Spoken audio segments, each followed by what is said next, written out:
6 വയസ്സുള്ളപ്പോൾ മുതൽ ഒരു ഡോക്ടറാകാൻ ആഗ്രഹിച്ച റോബർട്ടോ വാൻ ട്രോയ് എങ്ങനെ ഒരു വൈദികനായി മാറി എന്ന ചോദ്യത്തിന് ഒരു ത്രില്ലർ സിനിമയെ വെല്ലുന്ന ട്വിസ്റ്റുകളോടെ അല്ലാതെ ഉത്തരം പറയാനാകില്ല.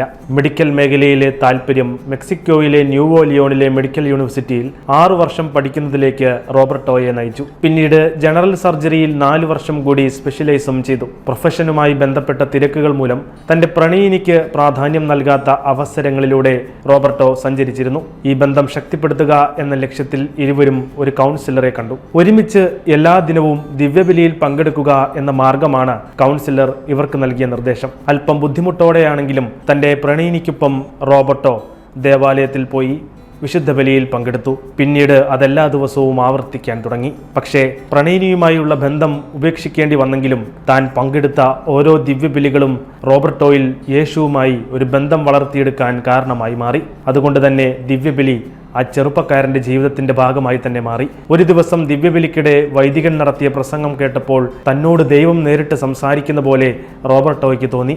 ഇത് അദ്ദേഹത്തിന്റെ വിശ്വാസം കൂടുതൽ ശക്തിപ്പെടുത്താനും കാരണമായി. പിന്നീട് ക്രിസ്തുവിനെക്കുറിച്ച് അറിയാനുള്ള ഒരു ദാഹം ഈ യുവാവിൽ രൂപപ്പെട്ടു.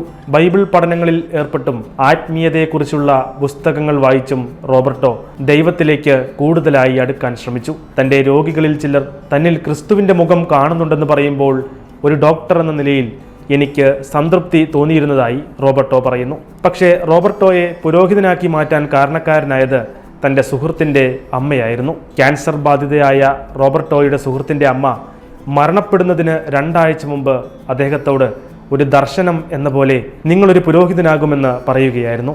അവർ എന്തിന് അങ്ങനെ പറഞ്ഞുവെന്ന് ചിന്തിച്ചെങ്കിലും ഒടുവിൽ അതായിരുന്നു ദൈവത്തിൻ്റെ പദ്ധതിയെന്ന് കാലം തെളിയിച്ചു. 2007 റോബർട്ടോ തൻ്റെ 35-ാം വയസ്സിൽ മോണ്ടേറി അതിരൂപത സെമിനാരിയിൽ പ്രവേശിച്ചു. അങ്ങനെ 2017 ഓഗസ്റ്റിൽ അദ്ദേഹം ഒരു വൈദികനായി അഭിഷിക്തനായി.